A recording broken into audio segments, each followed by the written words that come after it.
National bird আমার chair দখল করে রাখছে। আমি বললাম, আরে ভাই তুমি আমার চেয়ারে কি করো?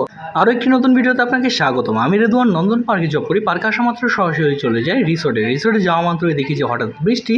দেন কি আর করার, দাঁড়িয়ে দাঁড়িয়ে বৃষ্টি উপভোগ করছিলাম। দেন ধীরে ধীরে দেখি যে বৃষ্টিটা কমে আসে। অ্যান্ড দেন ওখান থেকে আমি চলে আসি আমার অফিসে। আসা মাত্রই দেখি যে আমাদের ন্যাশনাল বার্ড আমার চেয়ার দখল করে রাখছে। আমি বললাম, আরে ভাই তুমি আমার চেয়ারে কি করো? দেন ওখান থেকে এসে দৌড়ে চলে এসে আমার কাছে বলতেছে যে ভাই চেয়ারে উঠছি তো কী হয়েছে, জীবন তো দেখতে পাচ্ছ ভালো লাগে না, কারণ আমরাও অলরেডি তো রেয়ার হয়ে গেছি। আমি বললাম যে ভাই হয়েছে অনেক আর্গুমেন্ট, এবার তুমি এখান থেকে যাও ভাই, আমার অনেক কাজ আছে, অনেক কাজ জমে আছে। দেন আমি আমার টেক্সটে চলে আসি। দেন এসে দেখি যে একটা বিল রেডি হয়ে গেছে। বিলটা একটা কর্পোরেট ইভেন্ট হয়েছিল, ওইটা বিল জমা দিতে যেতে হবে ওই গার্মেন্টসে। দেন আমি আমার ল্যাপটপটা ক্লোজ করে বিলটা নিয়ে বের হয়ে যাচ্ছিলাম পরিপাটিভাবে নিয়ে।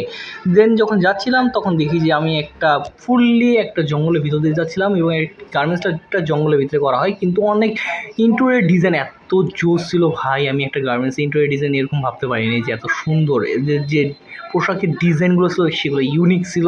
অ্যান্ড দেন আমি যখন এখানে তাদের যে প্ল্যানিং রুম, দেন যে ওয়ার্কাররা কাজ করতেছিল, অ্যান্ড দেন যে এখানে যে কথাগুলো লেখা ছিল এত জোস লাগছে। দেন আমি লিফটের জন্য অপেক্ষা করছিলাম। আর এই যে ওয়ার্কারদের হার্ড ওয়ার্ক করার রিজনটা হচ্ছে এই ন্যাচারাল ভিউ দেখলে এমনিতেই মুড ভালো হয়ে যায়। দেন আমি আমার পার্কে চলে আসি, আমার দুটো ফ্রেন্ড আসে এবং তার বেবিকে নিয়ে আসে। দেন আমি তাদেরকে কিছু পার্কের রাইডগুলো ঘুরাই, রাইডগুলো এনজয় করাই। দেন আমি আমার মতন বাসায় চলে আসি।